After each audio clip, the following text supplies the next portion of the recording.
Hello and welcome back to our channel.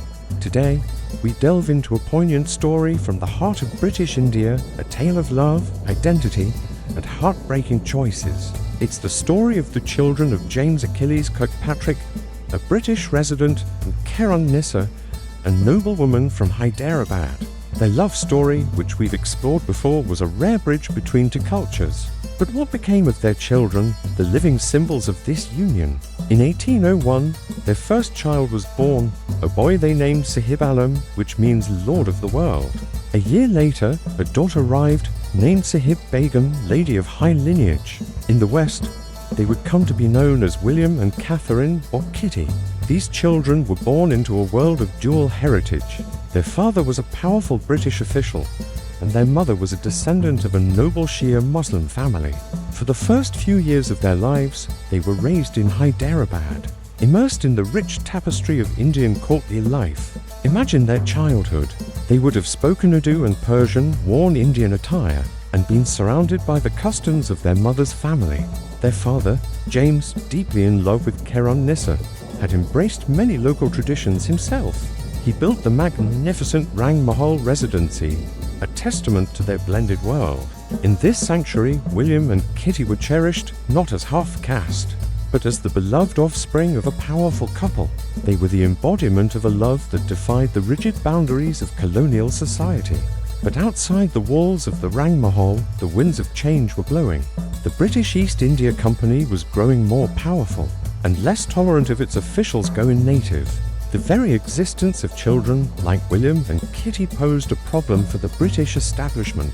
In their eyes, mixed-race children were an inconvenient reminder of a cultural mixing they were now actively discouraging.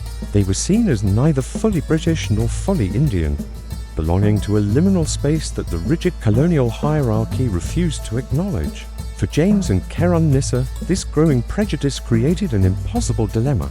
James, like many British fathers of the era, believed that a proper education in England was essential for his children's future, especially for his son William. He wanted them to have opportunities that he felt India, under growing British influence, could no longer provide for those of mixed heritage.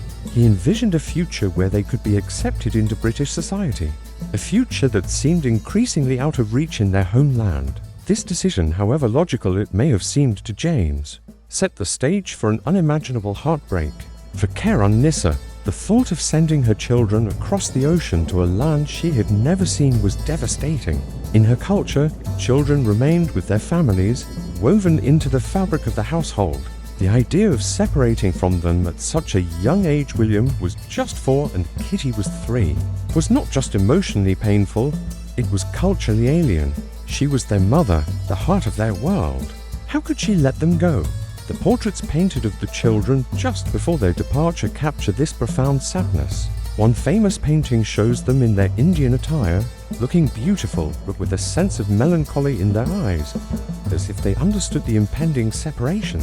Kitty, in particular, looks directly at the viewer, her expression a mixture of innocence and sorrow.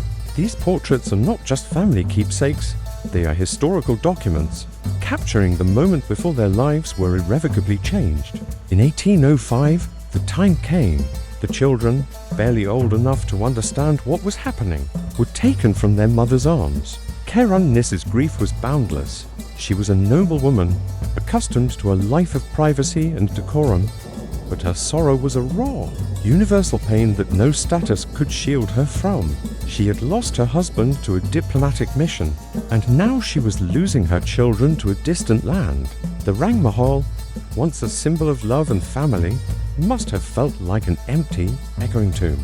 The children sailed for England, leaving behind their language, their culture, their home, and most importantly, their mother. They were placed in the care of their paternal grandfather in London. Their names were anglicized, their Indian clothes were replaced with British ones, and they were forbidden from speaking about their mother or their life in India. They were to be remade into proper English children, their Indian heritage all but erased. It was a cruel and deliberate act of cultural severance, designed to make them fit into a society that fundamentally rejected a part of who they were. Tragically, just months after his children left, James Kirkpatrick died in Calcutta, never to see them or his beloved Khair-un-Nissa again. The news of his death would have been another devastating blow for Khair-un-Nissa, leaving her utterly alone. The children, now orphans in a strange land, were left without either of their parents. Their connection to their Indian past was severed completely. William and Kitty grew up in England. William eventually married and had a family, living a relatively quiet life. Kitty's story is particularly poignant. She grew up to be a beautiful young woman and fell in love. However, when her suitor's family discovered her mixed heritage and the fact that her mother was Indian and Muslim, they forbade the marriage. The very prejudice their father had hoped to protect them from had followed them across the ocean. The acceptance he sought for them in England proved to be a mirage. Heartbroken, Kitty eventually married a Captain James Winslow and moved to Torquay in the south of England. It was there, as a 27-year-old woman, that she received a package. Inside were the portraits of her and her brother, painted all those years ago in Hyderabad. Seeing herself as a small girl in Indian dress, her memory, suppressed for so long, came flooding back. She remembered her mother. She remembered the warmth of the sun, the sounds and smells of her first home. The past that had been stolen from her was suddenly, vividly present. Kitty spent the rest of her life trying to reconnect with her lost heritage, cherishing the portrait and the faint, fragmented memories it unlocked. Khair-un-Nissa lived for another decade after her children left, her heart forever broken, never seeing them again. The story of William and Kitty Kirkpatrick is a powerful and tragic legacy of the colonial era. It's a testament to a love that crossed continents, but also a stark reminder of the cultural arrogance and racial prejudice that tore families apart.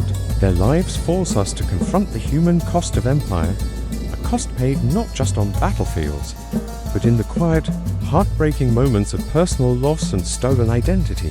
Thank you so much for joining us for this deeply moving story. What do you think about this chapter of history? Let us know in the comments below.